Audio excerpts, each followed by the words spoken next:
கர்த்தர் நல்லவராக இருக்கிறார். எத்தனை பேர் ஆமென் சொல்றீங்க? அப்படியே நாங்க யோவான் 10வது அதிகாரம் நாங்கள் 10வது வசனத்திலிருந்து நாங்கள் பார்க்க போகிறோம்.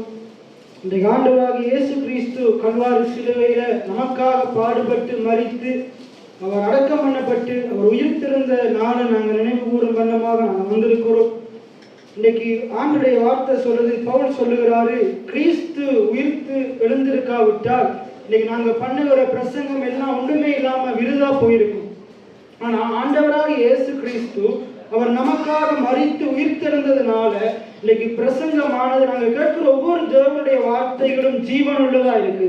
எத்தனை பேர் ஆமேன்னு சொல்றீங்க? இன்னைக்கு நிறைய பேர் நீங்க வந்து வார்த்தைகளை கேட்கும் போது நிறைய பேருக்கு பிரசங்கம் கேட்கறதுன்னா பிடிக்காது, ஆண்டுடைய வார்த்தையை கேட்கறதுன்னா அது பிடிக்காது. அது ஆண்டுடைய வார்த்தை சொல்லுது, அது யாருக்கு பைத்தியமா இருக்குதான்? கெட்டு போகிறவர்களுக்கு அது பைத்தியமா இருக்கு. ஆண்டுடைய வார்த்தையை கேட்கிறது கெட்டு போகிறவர்களுக்கு. அதாவது நான் கடந்த நாட்கள்ல சொல்லியிருந்தேன், ஆவிக்குரிய ரீதியில ஆதாம் மரித்தது போல அந்த மரித்து போல நிலைமையிலே இருக்க விரும்புகிறவங்களுக்கு அப்படி இருக்குது, பைத்தியமா இருக்குது. இளையகுமாரனுக்கு வந்து அது அப்படி இல்லை. இளையகுமாரனுக்கு எப்படி இருந்தது? நான் என் தகப்பனிடத்துல திரும்பி போய் அங்க என்னுடைய தகப்பனுடைய வேலைக்காரங்க தகப்பனிடத்துல இருக்கிற திருப்தியை புசிக்கிறாங்க, அதே போல நான் என்ன செய்வேன், நான் என்ன செய்ய போறேன். அதனாலதான் ஆண்டுடைய வார்த்தையில சொல்லுது, மனம் பொருந்தி செவி கொடுத்தால் தேசத்தின் நன்மையை புசிப்பீர்கள். மனம் பொருந்தி செவி கொடுக்கும். அப்ப அந்த இளையகுமாரன் என்ன செய்யறான், தன்னுடைய தகப்பனை பற்றி சிந்திச்சு, தகப்பன் எப்படிப்பட்டவர் என்றதை பற்றி சிந்தித்து அவன் தகப்பன் வீட்டுக்கு திரும்பி வர்றான். மனம் திரும்பி வர்றான். தன்னுடைய தவறுகளை அறிக்கை செய்கிறான். தகப்பன் அவனை அன்போடு சேர்த்து கொண்டு அவனை மன்னித்து அவனை முத்தம் செய்து சொல்றாரு, என் குமாரன் மரித்து போனான், திரும்பவும் உயிர் பெற்றான். இன்னைக்கு அதே போலதான் ஆண்டவர் விரும்புகிறாரு. மரித்து போன நிலைமையில் இருக்கிற ஆதாமின் வீட்டில ஆதாமின் சந்ததியில பிறந்த ஒவ்வொரு மனுஷனும் மனம் திரும்பி பாவங்களை அறிக்கையிட்டு ஆண்டவராகிய இயேசு கிறிஸ்துவை விசுவாசித்து அவருடைய இருதயத்துல விசுவாசித்து நாவினால் அறிக்கை செய்து அவருடைய இரத்தத்தின் மூலமாக கழுவப்பட்டு அந்த உயிர்த்தெழுதலின் சாயல்ல இணைக்கப்படணும் என்று ஆண்டவர் விரும்புகிறார். எத்தனை பேர் ஆமேன்னு சொல்றீங்க? ஆகையினால் அந்த உயிர்த்தெழுதல் இல்லாவிட்டால் இந்த பிரசங்கம் எல்லாம் வீணா விருதா போயிருக்கும். யோவான் 6வது அதிகாரம் 63வது வசனத்தை நாங்க ஒருவர் வாசிங்க. யோவான் 6:63. ஆவியோ உயிர்ப்பிக்கிறது, மாம்சமானது ஒன்றுக்கும் உதவாது. அப்படியே ரோமர் 8வது அதிகாரம் 11வது வசனத்தை ஒருவர் வாசிங்க. ரோமர் 8:11.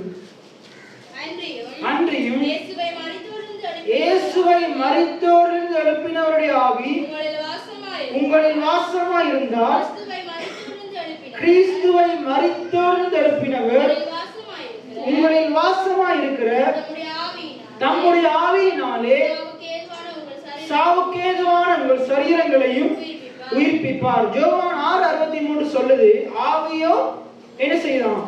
உயிர்ப்பிக்கலாம். இன்னைக்கு உங்களுக்குள்ள ரோமர் 8:11 படி கிறிஸ்துவை மரித்தோரிலிருந்து உயிர்த்தெழுக்க செய்தவர் யாரு? ஆவியானவர். அப்ப யாருடைய ஆவியானவர்? தேவனுடைய ஆவியானவர். ஆதியில ஜலத்தின் மேல அசைவாடி கொண்டிருந்த அதே ஆவியானவர் தான் அவர் என்ன செய்யறாரு, கிறிஸ்துவ அந்த கல்லறையில மரித்து போன அந்த நிலையிலிருந்து என்ன செய்தார், அந்த கல் புரட்டப்படாமலேயே அவர் உயிரோடு எழுப்பினார். எத்தனை பேர் ஆமேன்னு சொல்றீங்க? கல்லு புரட்டப்பட்ட புறவு. ஏன் கல்லு புரட்டப்பட்டது தெரியுமா? இயேசு வெளியே வர்றதுக்கு இல்ல, வெளியே இருக்கிறார்கள் இயேசு உயிர்த்தெழுந்த செய்தியை உள்ள போய் பார்க்கறதுக்கு. எத்தனை பேர் ஆமேன்னு சொல்றீங்க? கல்லு புரட்டப்படுறதுக்கு முன்னுக்கே இயேசு உயிர்த்தெழுந்து கல்லறையை விட்டு வெளியே வந்துட்டார். எத்தனை பேர் ஆமேன்னு சொல்றீங்க? அங்க மரியாள், மாத்தாள் மரியாள், அதே போல இன்னும் சிலர் அங்க இயேசுவை பார்க்க போறாங்க. அவங்க யோசிச்சு கொண்டு போறாங்க, ஐயோ இவ்வளவு பெரிய கல் இருக்குது, இது யாரு நமக்காக புரட்டுவார்னு அவங்க எதிர்பார்த்து போகும் பொழுது அவங்க போகிறதுக்கு முன்பாகவே அங்கு கல் புரட்டப்பட்டு இருந்தது. எத்தனை பேர் ஆமேன்னு சொல்றீங்க? இவர்கள் உள்ளே சென்று பார்க்கும்படியாக கல் ஏற்கனவே புரட்டப்பட்டிருந்தது. அப்ப இயேசுவை அந்த மரித்து போன நிலைமையில் இருந்து உயிர்ப்பித்தவர் யாரு? அதான் ரோமர் 8வது அதிகாரம் 11வது வார்த்தை சொல்லுது, அங்க தேவனுடைய ஆவியானவர் என்ன செய்தாராம், இயேசுவை மரித்தோரிலிருந்து உயிர்ப்பித்தாராம். அந்த ஆவியானவர் இப்ப என்ன செய்து கொண்டிருக்கிறாராம், சாவுக்கேதுவான நம்முடைய சரீரங்களை உயிர்ப்பிப்பதற்காக அவர் நமக்குள்ளே வாசமாயிருக்கிறார். எத்தனை பேர் ஆமேன்னு சொல்றீங்க? எல்லாம் சேர்ந்து ரோமர் 8:12 வாசிங்க. ரோமர் 8வது அதிகாரம் 11வது வசனத்தை.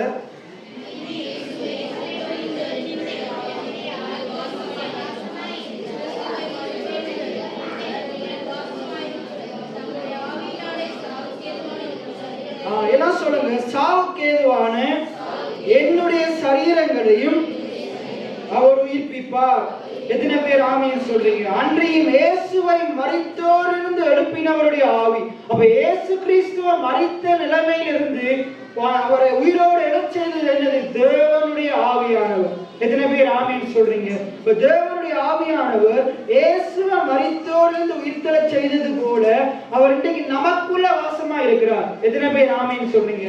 அதனாலதான் இயேசு என்ன செய்யறார்? உயிர்த்தெழுந்து பரவேறி போகும்போது அவர் அங்கிருந்த சீஷர்களுக்கும் இன்னும் சில நபர்களுக்கு சொல்லிட்டு போறார். என்ன செய்யறார்? நான் உங்களுக்காக போய் ஒரு தேற்றரவாளனை உங்களோடு கூட இருக்கும்படியாக நான் அனுப்புவேன் என்று சொன்னாரு. இன்னைக்கு அந்த ஆவியானவர் நமக்குள்ள சதா காலமாக அவர் வாசம் பண்ணி கொண்டிருக்கிறார். எத்தனை பேர் ஆமீன் சொல்றீங்க? இயேசு நமக்குள்ள அவர் நமக்குள்ள வாசம் பண்ணாம அவர் பரவேறி பிதாவினுடைய வலது வருஷத்துல போய் அமர்ந்து அவருடைய ஆவியானவர் அனுப்பினார் என்றால் இன்னைக்கு இயேசு மனுஷனாக இந்த பூமியில இன்றைக்கும் இருந்திருப்பாரா இருந்தா இன்னைக்கு எங்கள் ஒவ்வொருவருக்குள்ளும் இருந்திருக்க முடியாது. இன்னைக்கு இந்த நேரத்துல என்னோட மட்டும்தான் இருந்திருக்க முடியும். அவர் சரீரத்தில் இருந்திருந்தார். ஆனா அவர் ஆவியானவரா இருக்கிறதுனால அவர் எங்கும் வியாபித்து காணப்படுறார். அவர் விசுவாசிக்கிற ஒவ்வொருவருக்குள்ளும் வாசம் பண்ணுகிறார். எத்தனை பேர் ஆமீன் சொல்றீங்க? பவுல் எழுதுகிறாரு, கிறிஸ்துவானவர் மகிமையின் நம்பிக்கையாக உங்களுக்குள் இருப்பதே அது ரகசியமா இருக்குது. அது என்னதான்? ஒரு ரகசியமா. இன்னைக்கு இயேசு உங்களுக்குள்ள இருக்கிறார்ன்றது ஒரு ரகசியம். அதை நீங்க தான் அறிந்து கொள்ள வேண்டும், நீங்க தான் புரிஞ்சு கொள்ள வேண்டும். நிறைய பேருக்கு அதை எவ்வளவுதான் போதித்தாலும் பிரசங்கம் பண்ணினாலும் விளங்குவதே கிடையாது. நீங்க அதை தேடி என்ன செய்யணும்? அதை நீங்க பைபிள் சொல்றது, நீங்கள் தேடினால் கண்டடைவீர்கள், நீங்கள் தேடினால் கண்டடைவீர்கள் ஆண்டுடைய வார்த்தை சொல்லுது. நிறைய பேர் தேடுகிறதே இல்லை. இன்னைக்கு வாலிப பிள்ளைகள் எழுதல் இருக்கிறீங்க. இன்னைக்கு நீங்க உங்களுடைய வாழ்க்கையில இயேசுவை தனிப்பட்ட முறையில அவர் எனக்காக பாடுபட்டாரு, மரித்தாரு, அடக்கம் பண்ணப்பட்டாரு, அவர் உயிர் திறந்தாரு தனிப்பட்ட ரீதியில ருசி பார்க்கலாட்டி நீங்க பைபிளை ஒழுங்கா கொண்டு வர மாட்டீங்க. சர்ச்சுக்கு பைபிளை கொண்டு வந்தாலும் பைபிளை திறந்து படிக்க மாட்டீங்க. அப்படியே பைபிளை கொண்டு வந்து பாஸ்டரும் அந்த பக்கத்துல இருக்கிற ஆட்களும் பார்க்கறதுக்காக படிச்சாலும் உங்களுக்கு அது ஒன்றுமே விளங்காது. ஆனா தனிப்பட்ட ரீதியில நீங்க இதை ருசி பார்ப்பீங்களா இருந்தா நீங்க இந்த பைபிளை கொண்டு வந்து ஆண்டுடைய வார்த்தை போதிக்கப்படும் போது கவனமா செவி கொடுப்பீங்க. எத்தனை பேர் ஆமீன் சொல்றீங்க? இந்த வார்த்தை என்னுடைய வாழ்க்கையில மரித்து போன நிலைமையில இருக்கிற ஒவ்வொரு பகுதிகளில் இருக்கிற குறைபாடுகளையும் மாற்றி அமைக்கும் என்று விசுவாசித்து, உயிரோடு எழுப்பும் என்று விசுவாசித்து இந்த வார்த்தைகளை கவனமா கேட்பீங்க. எத்தனை பேர் ஆமீன் சொல்றீங்க? ஆகையினால் இந்த இடத்துல இன்னுமே இதை குறித்து இன்னும் சரியான வெளிப்பாடு விளங்காத ஆட்களுக்கு நான் சொல்ற காரியம் என்னென்றா, இன்னும் ஆழமாக ஆண்டவருடைய வார்த்தைகளை கேளுங்க. ஆண்டவர் உங்களுக்கு வெளிச்சம் போட்டு காண்பிப்பார். எத்தனை பேர் ஆமீன் சொல்றீங்க? அப்ப உங்களுக்குள்ள நீங்க யார் இருக்கிறாரு? கிறிஸ்துவை மரித்தோரிலிருந்து எழுப்பினவருடைய ஆவியானவர் அவர் உங்களுக்குள்ள இருக்கிறார். எல்லாம் சொல்லுங்க, எனக்குள் கிறிஸ்துவை மரித்தோரிலிருந்து எழுப்பினவருடைய ஆவியானவர் வாசமா இருக்கிறார். எத்தனை பேர் ஆமீன் சொல்றீங்க? கிறிஸ்துவை மரித்தோரிலிருந்து எழுப்பினவருடைய ஆவியானவர், அதாவது தேவனுடைய ஆவியானவர், தேவனுடைய ஆவியானவர் எனக்குள்ள வாசமா இருக்கிறார். எத்தனை பேர் ஆமீன் சொல்றீங்க? இயேசு உயிர்த்தெழுந்து சொல்றாரு, மரித்தேன், இதோ சதா காலங்களிலும் நான் உயிரோடு இருக்கிறேன். எத்தனை பேர் ஆமீன் சொல்றீங்க? மரணம் அவரை ஆண்டு கொள்ள முடியவில்லை. ஏனென்றா அந்த மன்னன் இயேசுவை தேவனுடைய ஆவியானவர் ஒரு உயிரோடு எழுப்பிட்டார். எத்தனை பேர் ஆமீன் சொல்றீங்க? மரணம் ஜெயமாக விழுங்கப்பட்டது. அவர் துரைத்தனங்கள் அதிகாரங்களை உரிந்து கொண்டார், வெளியேறங்க கோலமாக்கினார். அவர் சிலுவையில வெற்றி சிறந்தார் என்று அவருடைய வார்த்தை சொல்லுது.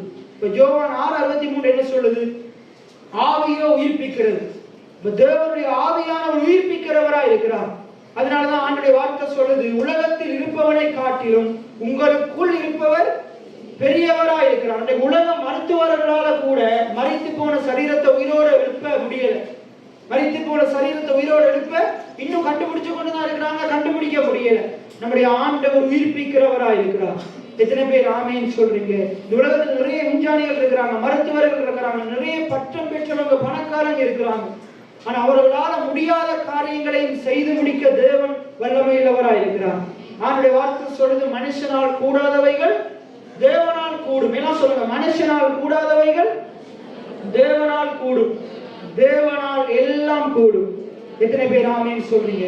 இன்னைக்கு ஆண்டுடைய வார்த்தை சொல்லுது, நாவை அடக்க ஒரு மனுஷனாலும் கூடாது. ஆனா தேவனுடைய ஆவியானவர் ஒரு மனுஷனுக்குள்ள இருப்பாரா இருந்தா அவர் நாவை அடக்க பலனை கொடுப்பார். எத்தனை பேர் ஆமீன் சொல்றீங்க? நம்முடைய பேசுகிற வாயின் வார்த்தைகள்ல கவனமா இருக்கும்படிக்கு நாவோட காவல் வைக்கிறதுக்கு ஆண்டவர் உதவி செய்வார். அப்ப இன்னைக்கு உங்களுக்குள்ள வாசமா இருக்கிற ஆவியானவர் எப்படிப்பட்டவர் என்றதை, எவ்வளவு வல்லமை நிறைந்தவர் என்றதை நீங்க உணர்ந்து கொள்ள வேண்டும். உங்களுக்குள்ள வாசமா இருக்கிற ஆவியானவர் இந்த உலகத்தில் இருக்கிற எந்த மனுஷனால முடியாத காரியங்களை அவர் சாத்தியமாக்குகிறவரா இருக்கிறார். அப்ப உங்களுடைய வாழ்க்கையில நீங்க சொல்லக்கூடாது என்னால் அது முடியாது இது முடியாது என்று. உங்களால், அதனால ஆண்டவர் சொல்றார், உங்களால் கூடாத காரியம் ஒன்றும் இராது. எத்தனை பேர் ஆமீன் சொல்றீங்க? எல்லாம் சொல்லுங்க, என்னால் கூடாத காரியம் ஒன்றும் இராது. இயேசு சொல்றாரு, என்னை விசுவாசிக்கிறவனோ அவன் நான் செய்கிற கிரியைகளையும் செய்வான், அதை பார்க்கிலும் மேலானவைகளையும் செய்வான். இயேசு என்ன செய்தாரு? மரித்தோர் உயிரோடு எழுப்பினார், காற்றையும் கடலையும் அகற்றினார், 5 அப்பத்தை 2 மீனையும் 5000 பேருக்கு உணவாக கொடுத்தார், கடலின் மேல நடந்தார். எத்தனை பேர் ஆமீன் சொல்றீங்க? பல பேய்களை பிசாசுகளை விரட்டினார், வியாதியஸ்தரை சொஸ்தமாக்கினார், இன்னும் பலவிதமான அற்புதங்களை செய்தார், அதிசயங்களை செய்தார். எத்தனை பேர் ஆமீன் சொல்றீங்க? தண்ணீரை திராட்சரசமா மாற்றினார், குறைவுகளை நிறைவா மாற்றினார்.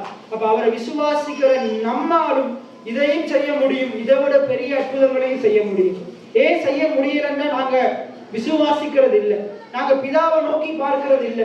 ஏசு எப்பெல்லாம் அற்புதத்தை செய்கிறாரோ, அடையாளங்களை செய்கிறாரோ, அப்பெல்லாம் பாருங்க அவர் வானத்தை அண்ணாந்து பார்க்கிறார், பிதாவை நோக்கி கூப்பிடுறார், பிதாவை நோக்கி கூப்பிடுறார். நம்ம என்ன செய்யறோம்? நம்முடைய கஷ்டம், நம்முடைய வாழ்க்கையில பலவிதமான சூழ்நிலைகள் வரும்போது ஆண்டவரை நோக்கி பார்க்கிறது இல்லை, நாங்க சக மனுஷனை நோக்கி பார்த்து கொண்டிருக்கிறோம். ஆகையினால் இன்றைக்கு நாங்க தியானிக்க போகிற வார்த்தை என்னென்ன, யோவான் 10வது அதிகாரம் நாங்க 9வது வசனம் தொடக்கம் நாங்கள் வாசிப்போம்.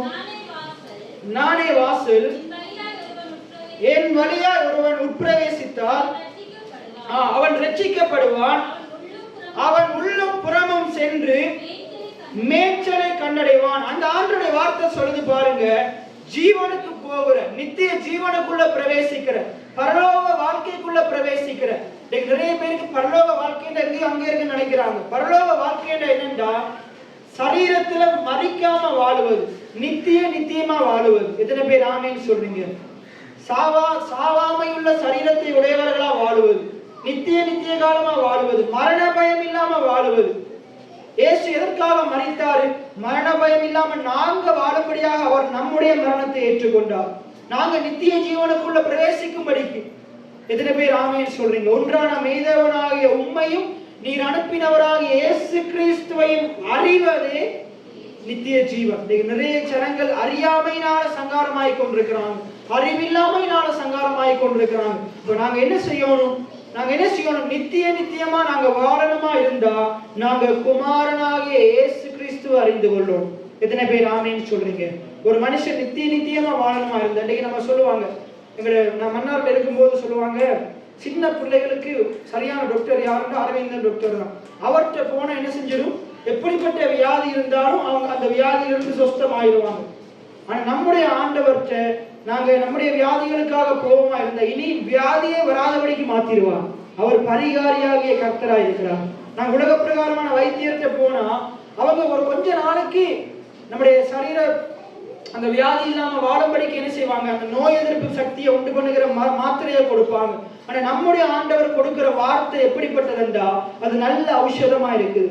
அந்த ஔஷதத்தை உட்கொள்ளுகிறவனுக்கு என்றென்றைக்கும் இருக்கிற வியாதி இல்லாம போயிடும். எத்தனை பேர் ஆமீன் சொல்றீங்க? அவனை வாதை அணுகாது, பொல்லாப்பு அவனுக்கு நேரிடாது. எத்தனை பேர் ஆமீன் சொல்றீங்க? அப்படிப்பட்ட நல்ல தெய்வமா இருக்கிறார். இது சொல்லுது பாருங்க, நானே வாசல், என் வழியா ஒருவன் உட்பிரவேசித்தால் அவன் ரட்சிக்கப்படுவான். அதாவது அவர் ரட்சிப்புன்னா என்னது? சகலவிதமான குறைவிலிருந்தும் மீட்கப்படுறதுதான் ரட்சிப்பா இருக்குது. அவன் உள்ளும் புறமும் சென்று மேய்ச்சலை கண்டடைவான். அவன் வெறுமனே ரட்சிக்கப்பட்டு ஒரு வாழ்க்கை வாழ மாட்டான். அவன் என்ன செய்வான்?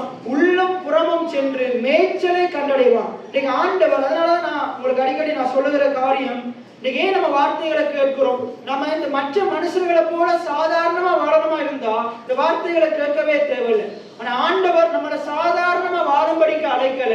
இந்த பட்டணத்துக்கு உப்பாக, ஒளியாக, வெளிச்சமாக, மலை மேலுள்ள பட்டணமாக வாழும்படிக்கு அழைத்திருக்கிறார். எத்தனை பேர் ஆமேன்னு சொல்றீங்க? நாங்க வேறு பிரிக்கப்பட்டவர்களா இருக்கிறோம். எத்தனை பேர் ஆமேன்னு சொல்றீங்க? அப்ப நம்மளை பார்க்கிறவர் கிறிஸ்துவை பார்ப்போம். எத்தனை பேர் ஆமேன்னு சொல்றீங்க? அப்ப நாங்க மேய்ச்சலை கண்டடையோம். நாங்க அவர் நம்முடைய மேய்ப்பனா இருக்கிறார். எத்தனை பேர் ஆமேன்னு சொல்றீங்க? கர்த்தரின் மேய்ப்பரா இருக்கிறார். நான் பட்டினியோடு வாழுவேன், அப்படியே பைபிள் சொல்லுது. குறைச்சலோடு வாழுவேன், கடனோடு வாழுவேன், வியாதியோடு வாழுவேன், அப்படியே தாவீது ராஜா சொல்றாரு. இப்படி சொல்றாரு, கர்த்தரின் மேய்ப்பரா இருக்கிறார், நான் குறைவடைவதில்லை. எத்தனை பேர் ஆமேன்னு சொல்றீங்க? நான் தாழ்ச்சி அடைவது இல்லை. அப்ப இன்றைக்கு நம்முடைய மேய்ப்பனா கர்த்தர் இருப்பாரா இருந்தா நம்ம என்ன செய்ய போறது இல்லை, குறைவடைய போறது இல்லை, நம்ம தாழ்ச்சி அடைய போறது இல்லை. மாறாக நாங்க என்ன செய்வோம்? உள்ளும் புறமும் சென்று நாங்க மேய்ச்சலை கண்டடைகிற ஆடுகளா இருக்கிறோம். எத்தனை பேர் ஆமீன் சொல்றீங்க? இப்ப அடுத்த வசனத்தை பாருங்க. திருடன் திருடவும் கொல்லவும் அழிக்கவும் வருகிறானே அன்றி. திருடன் யாரு? பிசாசானவன். பிசாசானவன் எதுக்கு வர்றானா? ஆண்டவர் நமக்கு கொடுத்த காரியங்களை திருடுறதுக்கு வர்றானா? ஆண்டவர் நமக்காக ஆயத்தம் பண்ணி வைத்திருக்கிற மேய்ச்சலை அவன் எடுத்துக்கொள்ளும்படிக்கு வர்றான். இன்னைக்கு நான் உங்களுக்கு சொல்றேன், ஆண்டவர் உங்களுக்காகவும் எனக்காகவும் அவருடைய பண்ணையில அவர் நல்ல மேய்ச்சல் ஆயத்தம் பண்ணி வச்சிருக்கிறார். நல்ல உணவு ஆயத்தம் பண்ணி வச்சிருக்கிறார். நமக்கு தேவையான அனைத்தையும் அவர் ஆயத்தம் பண்ணி வச்சிருக்கிறார். எத்தனை பேர் ஆமீன்னு சொல்றீங்க? அப்ப இந்த நல்ல மேய்ப்பன், அந்த நல்ல மேய்ப்பன் நமக்காக ஆயத்தம் பண்ணினதை எடுத்து போடும்படியாக, திருடும்படியாக பிசாசு வர்றான். ஒன்று அதை எடுத்து போறதுக்கு பார்க்கிறான். நம்மகிட்ட எல்லாம் இருக்குமா இருந்தா, ஜோபோட வாழ்க்கையில எல்லாம் இருந்துச்சு. இப்ப என்ன செய்யறான்? அவனுக்கு விளங்கிருச்சு. இப்ப ஜோபுவை எப்படியாச்சும் அடிக்கும். முதலாவது ஜோபுக்கு இருந்த சொத்துக்கள் எடுக்க பார்க்கிறான். ஆண்டவர் சொல்றாரு, நீ அவன் இருக்கிற எல்லாத்தையும் எடுத்துக்கோ, ஆனா அவன் ஜீவன்ல நீ கை வைக்க கூடாது, அவன்ல நீ கை வைக்க கூடாது, உனக்கு நான் அதிகாரத்தை தரலன்னு சொல்றாரு. அப்ப பிசாசு என்ன செய்யறான்? நமக்கு இருக்கிறத எடுத்து போட பார்க்கிறான். ரெண்டாவது என்ன செய்ய பார்க்கிறான்? நம்முடைய ஆத்மாவை திருடுறதுக்கு பார்க்கிறான். நம்முடைய ஆத்மாவை திருடுறதுக்கு பார்க்கிறான். அதனாலதான் ஆண்டவருடைய வார்த்தை பிரசங்கியில சொல்லப்படுது, நீ என்ன செய், நீ வாழ்வு காலத்திலே நன்மையை அனுபவித்திரு. எல்லாம் சொல்லுங்க, வாழ்வு காலத்தில் நன்மையை அனுபவித்திரு, தாழ்வு காலத்தில் சிந்தனை செய். எல்லாம் சொல்லுங்க, தாழ்வு காலத்தில் சிந்தனை செய். கடந்த ஞாயிற்றுக்கிழமைகளை நான் அதை பத்தி பேசினேன். நிறைய பேர் வாழ்க்கையில தாழ்மை குறைவு வரும்போது என்ன செய்யறது? ஆண்டவர் எவ்வளவு பெரியவர் என்றது, எவ்வளவு நல்லவர் என்றது, ஆண்டவர் இந்த சூழ்நிலைகளை மாற்றுவார் என்ற நம்பிக்கை இல்லாம அவங்க சிந்தனை செய்யாம என்ன செய்து கொண்டிருக்கிறாங்க? அதோட வாழ்க்கை முடிஞ்சிடும் என்று பயந்து பயந்து அவங்க அழிந்து போயிடுறாங்க. ஜோபுக்கும் அதான் நடந்தது. ஜோபு பயந்த காரியம் அவனுக்கு நேரிட்டது. நீ ஒருவேளை உங்களுடைய வாழ்க்கையில தாழ்வான காரியங்கள், குறைவுகள் வரும்போது நீங்க என்ன செய்யணும்? ஆண்டவர் இந்த குறைவுகளை நிறைவாய் மாற்றுவார். உங்களுடைய வாழ்க்கையில தீமைகள் வரும்போது, தீய மனிதர்கள் வரும்போது கர்த்தர் இதை நன்மையாக மாற்றுவார். எத்தனை பேர் ஆமீன்னு சொல்றீங்க? இப்படிப்பட்ட சிந்தை உடையவர்களா இருக்கும். இப்படிப்பட்ட சிந்தை உடையவர்களா இருக்கணும். இன்னைக்கு பிசாசு வந்து உங்களுடைய வாழ்க்கையில இருக்கிற எல்லாத்தையும் எடுத்து போட்டாலும் எடுத்து போடலாம். ஆனா எப்பயுமே உங்களுடைய மனதில் இருக்கிற ஆண்டவரை பற்றினதான ஆண்டவர் மேலுள்ள விசுவாசத்தை எடுத்து போறதுக்கு நீங்க இடமளிக்கவே கூடாது. எத்தனை பேருக்கு நான் சொல்றது விளங்குது? உங்களுடைய வாழ்க்கையில இருக்கிற எதிர் மேல பிசாசு கை வச்சாலும் உங்களுக்குள்ள இருக்கிற அவர் மேல உள்ள விசுவாசத்துல கை வைக்கிறதுக்கு நீங்க விடவே கூடாது. உங்களுடைய வாழ்க்கையில எல்லாம் போனாலும் உங்களுக்குள்ள இருக்கிற அவரை பற்றினதான நம்பிக்கை, விசுவாசம் இல்லாம போகுமா இருந்தா நீங்க இழந்து போனதை திருப்பி பெற்றுக்கொள்ள முடியாது. ஆனா எல்லாத்தையும் இழந்து போனாலும் உங்களுக்குள்ள அவர் மேல விசுவாசம் இருக்குமா இருந்தா இழந்ததா எல்லாவற்றையும் அதை காட்டிலும் பல மடங்கு திருப்பி பெற்றுக்கொள்ளலாம். எத்தனை பேர் ஆமீன்னு சொல்றீங்க? இயேசுவே சொல்றாரு பாருங்க, கீழே நீங்க வாசிங்கண்டா அவர் சொல்றாரு பாருங்க. இல்ல 18வது வசனத்தை வாசிங்க. 18வது வசனம். ஒருவனும் அதை என்னிடத்திலிருந்து எடுத்துக்கொள்ள மாட்டான், நானே அதை கொடுக்கவும் எனக்கு அதிகாரம் உண்டு, அதை மறுபடியும் எடுத்துக்கொள்ளவும் எனக்கு அதிகாரம் உண்டு. பாருங்க, அவர் சொல்றார் பாருங்க, நான் ஜீவனை கொடுக்கிறேன், அந்த ஜீவனை நான் மறுபடியும் பெற்றுக் கொள்ளுவேன். எத்தனை பேர் ஆமீன் சொல்றீங்க? ஏனென்றால் அவருக்கு பிதாவின் மேல நம்பிக்கை இருக்கு. நான் மரிப்பேன், என்னுடைய என்னுடைய தேவனுடைய ஆவியானவர் என்னை உயிரோடு எழுப்புவார் என்ற விசுவாசம். எத்தனை பேர் ஆமீன் சொல்றீங்க? இன்னைக்கு உங்களுக்கும் எனக்கும் ஒரு விசுவாசம் இருக்கும். இன்னைக்கு இப்படிப்பட்ட பாவம் நிறைந்த உலகத்துல வாழ்றோம். பிசாசின் அதிகாரத்துக்கு கீழே இருக்கிற இந்த உலகத்துல வாழ்றோம். உலகம் பிசாசின் அதிகாரத்துக்கு கீழே இருந்தாலும் நான் என்னை விசுவாசிக்கிற ஆண்டவர் இந்த வானத்தையும் பூமியையும் படைக்கிற இந்த வானத்தையும் பூமியையும் படைத்த ஆண்டுடைய அதிகாரத்துக்கு கீழே இருக்கிறேன். எத்தனை பேர் ஆமேன்னு சொல்றீங்க? பிசாசுக்கு என் மேல் அதிகாரம் இல்லை. பிசாசு இந்த உலகத்தை ஆளுகை செய்யலாம், இங்க இருக்கிற மற்ற ஜனங்களை ஆளுகை செய்யலாம், ஆனா என்னை இயேசு கிறிஸ்து ஆளுகிறான். எத்தனை பேர் ஆமேன்னு சொல்றீங்க? பிசாசு என் மேல கை வைக்க முடியாது. எனக்குள்ள அவருடைய ஆவியானவர் இருக்கிறார். எத்தனை பேர் ஆமேன்னு சொல்றீங்க? அவர் எனக்காக யுத்தம் செய்கிறவரா இருக்கிறார், எனக்காக கொடியேற்றுகிறவரா இருக்கிறார். வெள்ளம் போல சத்துரு வந்தாலும் தேவ ஆவியானவர் கொடியேற்றுவார். எத்தனை பேர் ஆமேன்னு சொல்றீங்க? ரைட். அப்ப இந்த பிசாசு எப்படிப்பட்டவனா இருக்கிறான்? திருடுகிறவனா இருக்கிறான், கொல்லுகிறவனா இருக்கிறான், அழிக்கிறவனா இருக்கிறான். அவன் இதுக்காகத்தான் வந்து கொண்டிருக்கிறான், வேறொன்றுக்காக வரான். ஆண்டவர் சொல்றாரு, நானும் அவைகளுக்கு ஜீவனை உண்டாக்கும், அந்த ஜீவன் பரிபூர்ணப்படவும் வந்து. எத்தனை பேர் ஆமேன்னு சொல்றீங்க? ஏசு இந்த உலகத்துக்குள்ளே வந்தார் தெரியுமா? மரித்து அடக்கம் பண்ணப்பட்டு உயிரோடு எழுந்து அவருடைய ஜீவனை நமக்கு கொடுக்கும்படியாக வந்தார். எத்தனை பேர் ஆமேன்னு சொல்றீங்க? அங்க அதனால அந்த தேவதூதன் சொல்றார், அவர் இங்கே இல்லை, அவர் சொன்னபடியே உயிர் தெழுந்தார். எத்தனை பேர் ஆமேன்னு சொல்றீங்க? அவர் என்ன செய்தார்? உயிர் தெழுறதுக்கு முன்னுக்கே அவர் சொல்லிட்டார். அதனாலதான் நம்முடைய வாழ்க்கையில சொல்றேன், நம்முடைய வாழ்க்கையில இருக்கிற பிரச்சனைகள் சூழ்நிலைகள் மாறணும் என்றா அது மாறுறதுக்கு முன்னுக்கு இயேசு எப்படி இல்லாதவைகளை இருக்கிற விதமா அழைக்கிறாரோ நீங்களும் இல்லாதவர்களை இருக்கிற விதமா அழைக்க பழகி கொள்ள வேண்டும். எத்தனை பேர் ஆமேன்னு சொல்றீங்க? விசுவாசித்தேன் ஆவியால் பேசினேன் எழுதியிருக்கிறபடி நாங்களும் அந்த விசுவாசத்தின் ஆவியை உடையவர்களா இருந்து விசுவாசிக்கிறபடியா பேசுகிறோம். எத்தனை பேர் ஆமேன்னு சொல்றீங்க? ஆண்டவர் உங்களுக்குள்ள கொடுத்த ஆவியானவர் எப்படிப்பட்டவர் தெரியுமா? அவர் விசுவாசம் உள்ளவரா இருக்கிறார், விசுவாசிக்கிறத பேசுகிறவரா இருக்கிறார். எத்தனை பேர் ஆமேன்னு சொல்றீங்க? அப்ப ஆண்டோட வார்த்தை சொல்லுது பாருங்க. மாற்கு 16வது அதிகாரம் 1 வசனம் தொடக்கம் வாசிங்க ஒருவர். மாற்கு 16 1 தொடக்கம் 7 வரைக்கும்.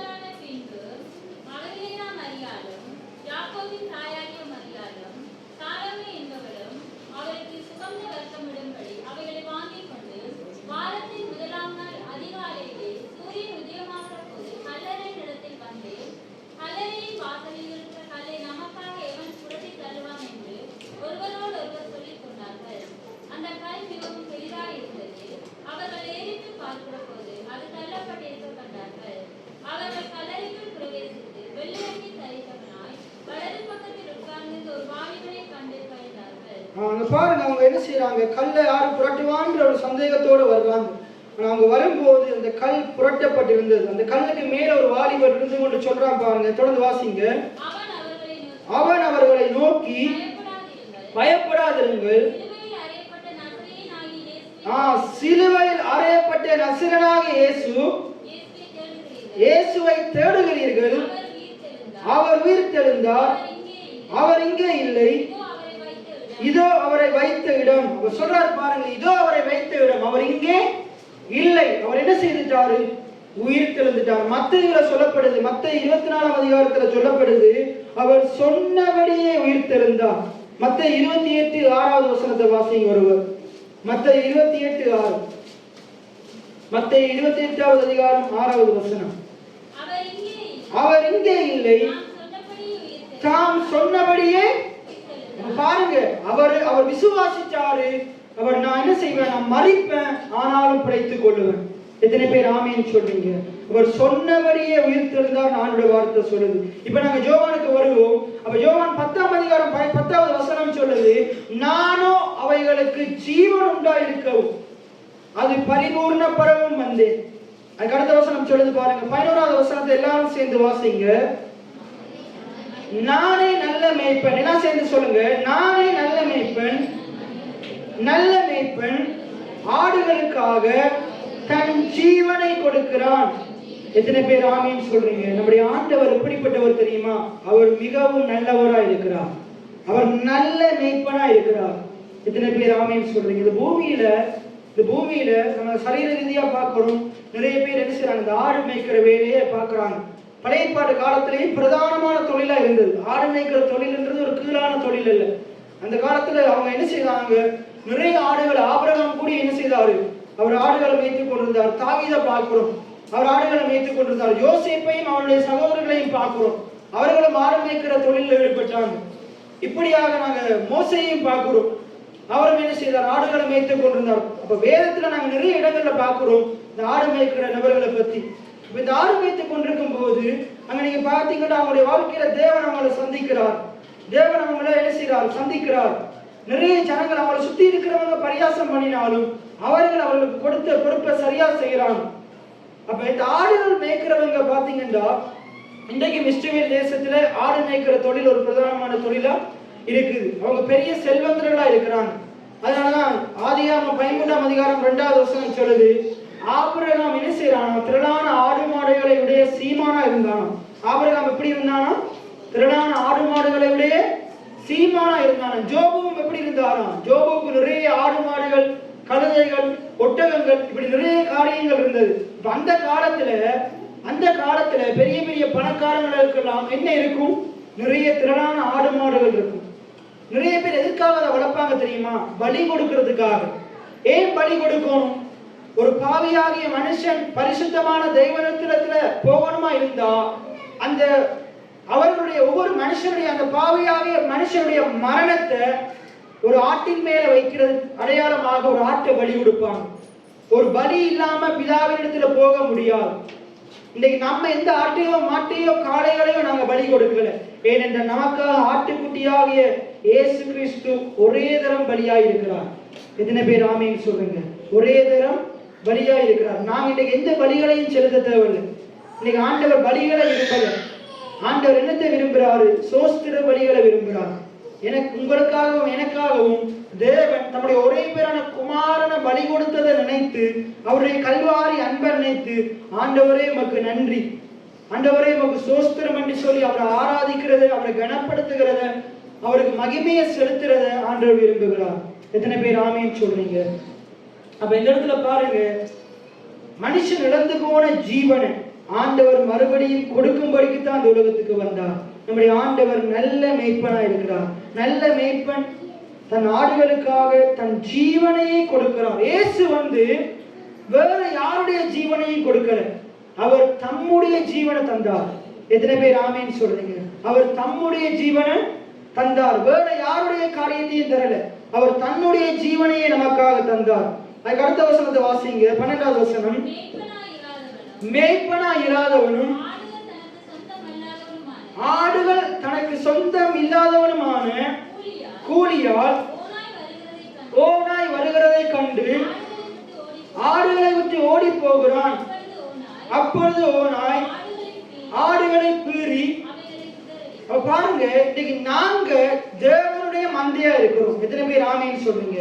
அவர் நம்முடைய மேய்ப்பனா இருக்கிறாரு, நாங்க அவருடைய மந்தையா இருக்கிறோம்.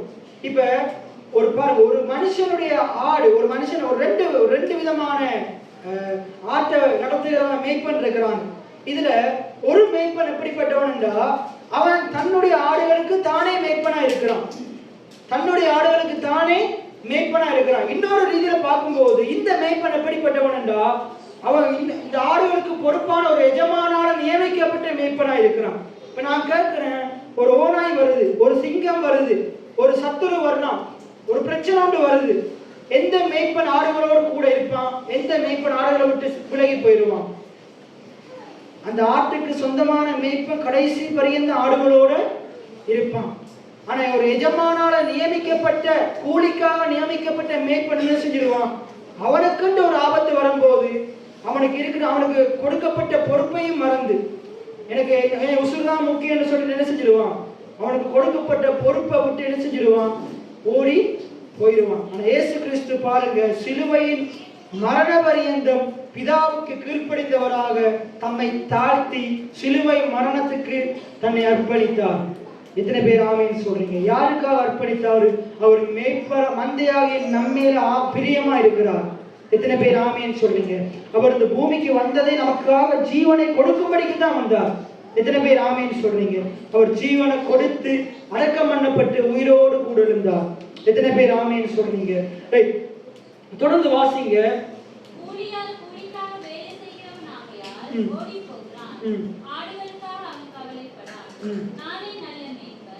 பிதா என்னை அறிந்திருக்கிறது போலவும் நான் பிதாவை அறிந்திருக்கிறது போலவும் நான் என்னுடைய சொல்றாரு பாருங்க, நானே நல்ல மேய்ப்பன். இப்ப சொல்றாரு பாருங்க, பிதா என்னை அறிந்திருக்கிறது போலவும். இயேசு உறுதியா சொல்றாரு, பிதா என்னை குறித்து அறிந்திருக்கிறார், நான் அவரை குறித்து அறிந்திருக்கிறேன். அது மட்டும் சொல்லல, அது போல நான் என்னுடைய ஜனங்களை பற்றி அறிந்திருக்கிறேன். எத்தனை பேர் ஆமீன் சொல்றீங்க? இந்த இடத்துல இருக்கிற சிறியோர் முதல் பெரியோர் வரைக்கும் நீங்க யாரு, எப்படிப்பட்டவங்க என்றது எல்லாவற்றையும் ஆண்டவர் அறிந்திருக்கிறார். உங்கள் உள்ளந்தரியங்களை அவர் அறிந்திருக்கிறார். எத்தனை பேர் ஆமீன் சொல்றீங்க? இப்ப நான் உங்கள்கிட்ட கேட்கிறேன், நீங்க அவர் அறிந்திருக்கிறீங்களா? உங்களுடைய ஆண்டவர் எவ்வளவு நல்லவர் என்றதை அறிந்திருக்கிறீங்களா? உங்களுடைய மேய்ப்பன் எவ்வளவு நல்லவர் என்றதை அறிந்திருக்கிறீங்களா? அவர் போதுமானவர் என்றதை அறிந்திருக்கிறீங்களா? எத்தனை பேர் ஆமீன் சொல்றீங்க? இப்ப நாங்க என்ன செய்யணும்? அவரை இன்னும் அறிந்து கொள்ளணும், இன்னும் நாங்க அவரை கிட்டி சேரும். எத்தனை பேர் ஆமீன் சொல்றீங்க? இன்னைக்கு நிறைய பேர் நீங்க அறிந்து கொள்ளாததுனாலதான் வாழ்க்கையில குறைவுகளோடு இருக்கிறீங்க. இன்னைக்கு நம்ம எவ்வளவு நம்ம அவர் அறிந்து கொள்றோமோ அவ்வளவு நம்முடைய வாழ்க்கையை அவர் நிறைவாக்குவார். எத்தனை பேர் ஆமீன் சொல்றீங்க? தொடர்ந்து வாசிங்க. நான் என்னுடையவைகளை அறிந்தும் என்னுடையவைகளால் அறியப்பட்டும் இருக்கிறேன். ஆடுகளுக்காக என் ஜீவனையும் கொடுக்கிறேன். இந்த தொழுவத்தில் இருக்கிறது அல்லாமல் வேறு ஆடுகளும் எனக்கு உண்டு. அவைகளை நான் கொண்டு வர வேண்டும் என்று அவைகளின் சத்தத்துக்கு செவி கொடுக்கும். அப்பொழுது ஒரே மந்தையும் ஒரே மேய்ப்பனும் ஆகும். நான் என் ஜீவனை மறுபடியும் அடைந்து கொள்ளும்படிக்கு அதை கொடுக்கிறபடியால் பிதா என்னில் அன்பா இருக்கிறார். பேசு பாருங்க, சொல்றாரு, நான் என் ஜீவனை மறுபடியும் அடைந்து கொள்ளும்படியாக கொடுக்கிறேன். என் ஜீவனை அடைந்து கொள்ளும்படியாக கொடுக்கிறேன். இப்ப இது பாருங்க, இயேசு மரிப்பதற்கு முன்னுக்கே சொல்லிட்டார். கல்வாரி சிலுவை மரணத்துக்கு முன்னுக்கே சொல்லிட்டார். எப்படி சொல்றாரு பாருங்க, நான் ஜீவனை இழந்து போறதுக்கு அல்ல, நான் ஜீவனை கொடுக்கிறது என்னத்துக்காக தெரியுமா? நான் மறுபடியும் ஜீவன் அடைந்து கொள்ளும்படியாக. இப்ப அவர் விசுவாசிக்கிறாரு, நான் வெறுமனை மரித்து அப்படியே மற்ற மனுஷர்களை போல மரித்து கல்லறைகளுக்குள்ளோ மண்ணுக்கு கீழேயோ சவப்பட்டிக்குள்ளேயே போயிட்டு அப்படியே கிடைக்க போறது இல்லை. நான் மறுபடியும் அந்த ஜீவனை பெற்றுக் கொள்ளுவேன். எத்தனை பேர் ஆமீன் சொல்றீங்க? இன்னைக்கு இந்த இடத்துல இருக்கிற ஒவ்வொரு பிள்ளைகளும் நீங்க ஆண்டவருக்காக எதை கொடுத்தாலும் அதை நான் மறுபடியும் பெற்றுக்கொள்வேன் என்ற விசுவாசத்தோடு கொடுக்கும்.